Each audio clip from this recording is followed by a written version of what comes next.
The next type of the table is hash table.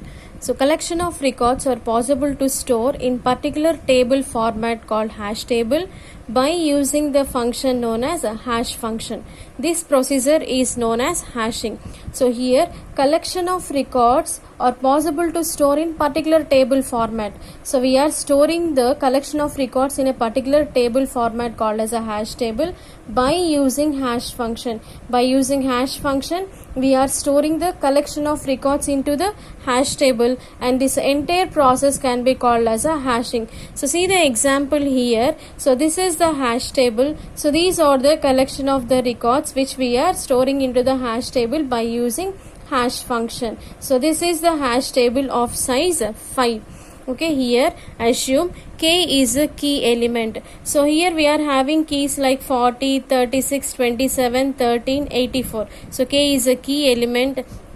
Then key k is stored in position f of k. Okay, so see here the key k is stored in position f of k, right, where f is a hash function, and here k is key. Each position of the hash table is bucket. So each and every position of the hash table can be called as a bucket, and f of k is the home bucket for the key element k. So this f of k is called as a home bucket for each and every key element. Each key is mapped into some numbered cell of the hash table using hash function. So each and every key is mapped into some numbered cells into the hash table using hash function. So okay, so see here the definition of hashing: the process of mapping a collection of records into appropriate position of the hash table is known as hashing process. So the entire process of mapping the collection of records into appropriate positions of the hash table is known as hashing process.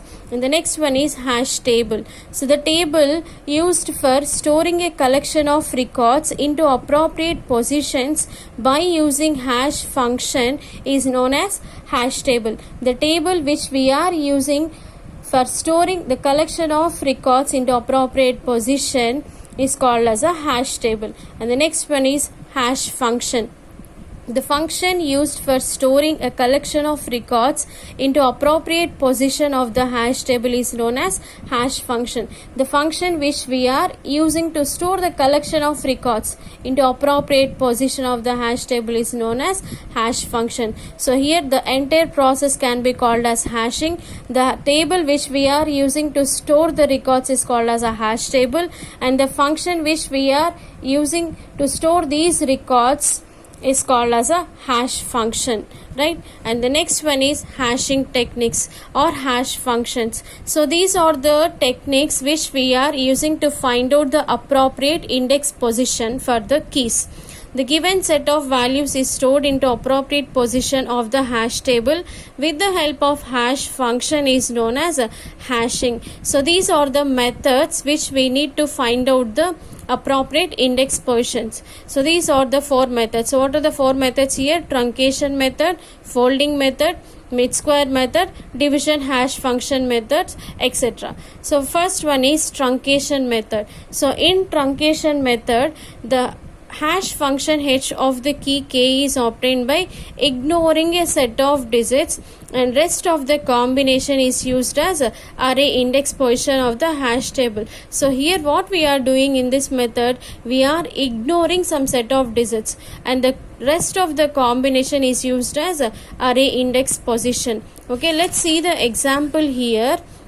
Assume the key 92831427. This is the key. So for this key we need to find out the appropriate index position. So what is the definition saying? So we need to ignore some digits or some set of the digits. So I am ignoring 928, and next I am ignoring 142, and again I am ignoring 5. So the rest of the combination. So what are the elements left over here?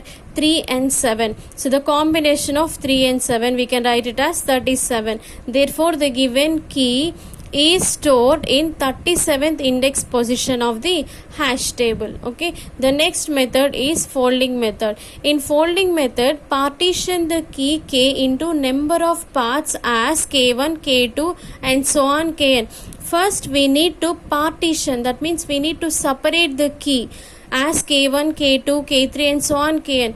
Each of these individual parts is added together. So after partitioning we need to add. Okay, after adding again and apply truncation method to obtain the final index position of the key element k. So what are the steps involved in this folding method? First one is we need to partition. After partitioning, each of these individual parts is added. After adding, again we need to apply truncation method. So let's see the example here. Assume the key k is equivalent to 928314275. So first, what is the first step? And we need to partition. Okay, so I am partitioning the key, right? So after partitioning I will get k1, k2, k3. Okay, so after partitioning what we need to do? We need to add each and every individual k1, k2, k3. So I am adding k1, k2, k3. So after adding the k1, k2, k3, so I am getting 1, 5, 1, 7. So again we need to apply which method? Truncation method. So I am applying truncation method. That means I am ignoring the values. Again I am writing the combination of the leftover values, so that is equivalent to 11. So 11 is the appropriate index value. Therefore the given key is stored in 11th index position of the hash table.